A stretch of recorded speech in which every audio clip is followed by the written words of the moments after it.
Like some form of bittersweet relationship, it's on again and off again. Talks between the ANC and the DA, reported by the News 24, is on the skids after an offer of the Trade and Industry post was revoked. There were letters by President Cyril Ramaphosa, letters by DA leader John Steenhuisen this week revealing some deep fissures between the two main parties that have signed this statement of intent to form a broad-based coalition to govern the executive of South Africa. The Business Day reporting that negotiations on Thursday night also coming to a head, scrambling to salvage some form of agreement when it comes to forming a government of national unity. Professor William Mervyn Gumede is the executive chairperson of the Democracy Works Foundation. Good morning, William. Really appreciate your time.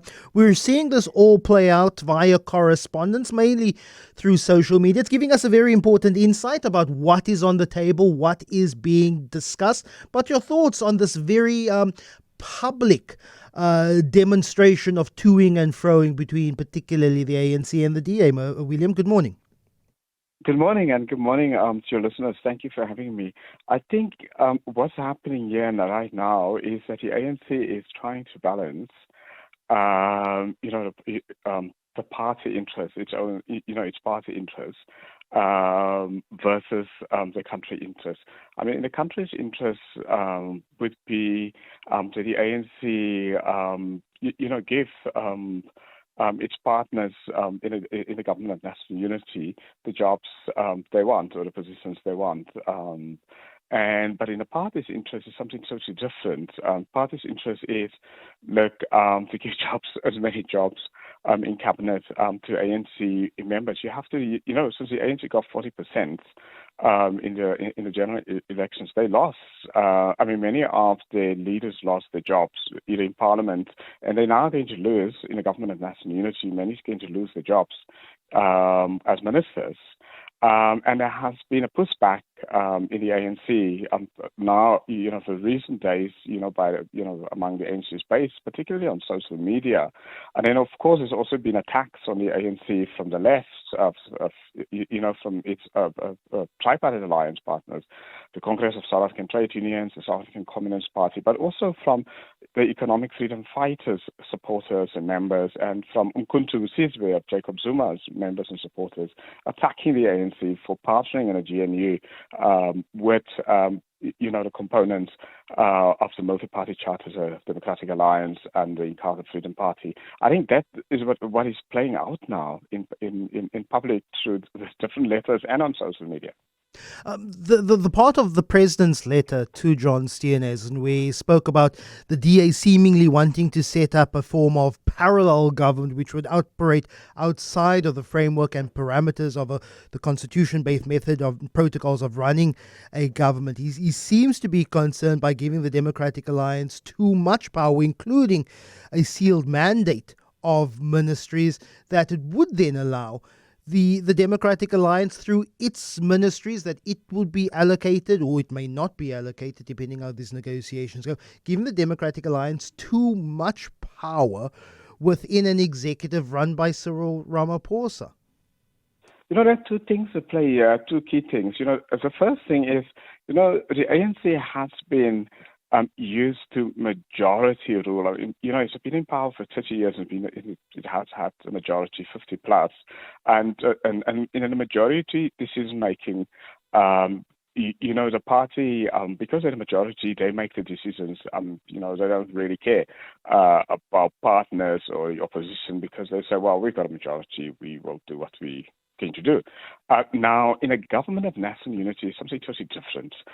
It's consensus decision-making. Now, in consensus decision-making, it's not because you have the majority. In consensus decision-making is, it's power sharing, and you strike a balance of, you get your consensus and you lose and you compromise because you're giving your partners a balance,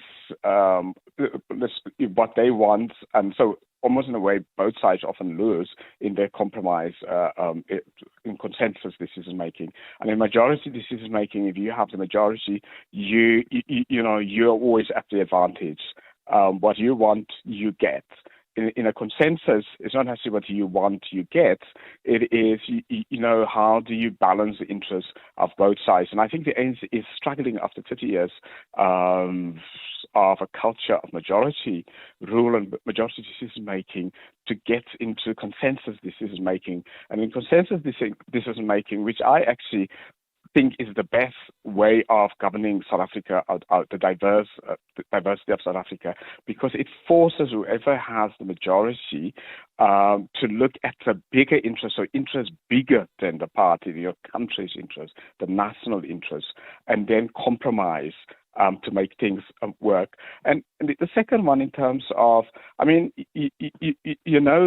ANC got the presidency and the ANC got the speaker. That's two really top political positions in South Africa today in our political system.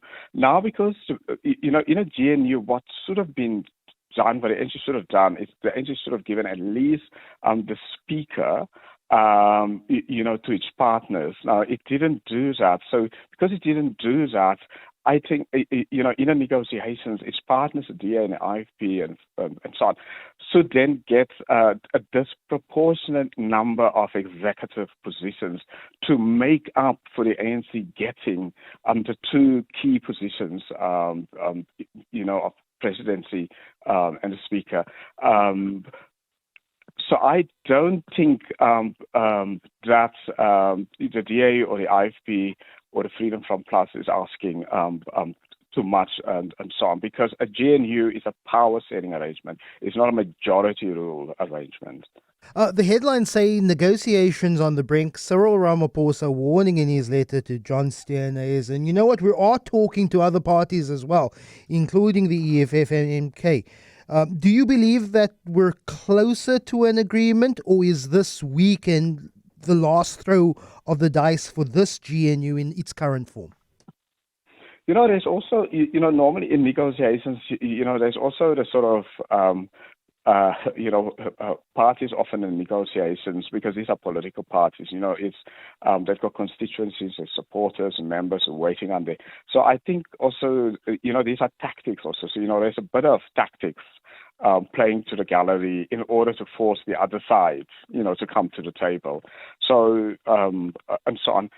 So I don't think one should take it at first take it as a reality, because the key underlying issue here is the best in South Africa's interest. The best arrangement is to have a GNU that has its pillars, the ANC, the DA, and the Inkatha Freedom Party. And so on. And that's in the best interest, and that's what the ANC needs. If it's serious about a country's interests, what the ANC must put together.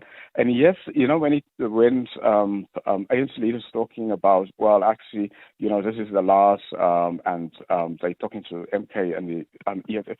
I think that is really more, playing for the gallery, or rather not a gallery, playing for its supporters and members, and maybe also putting the pressure on the DA to soften up. But I don't think the DA should soften up, because it is absolutely important. Maybe just, and I know you didn't ask me about this, but for the last 30 years, the ANC has not governed very well, and that's why it got 40%. And why didn't it do very well? Because it didn't have the competency, and it's been corrupt, and it struggled with policies, just the wrong policies. Now, the good thing is about a GNU is you bring in new ideas and new competencies and new imagination and new energy into a government, and when the old government is still there, or the remnants of the old government is still there, and that new competency will change the game. So, because if the ANC had retained 50% plus and been in government, it would have been all the same ministers, recycled ministers would have been in power who had failed, and we'll be having another 5 years of the same. Professor William Gumede, really appreciate your time.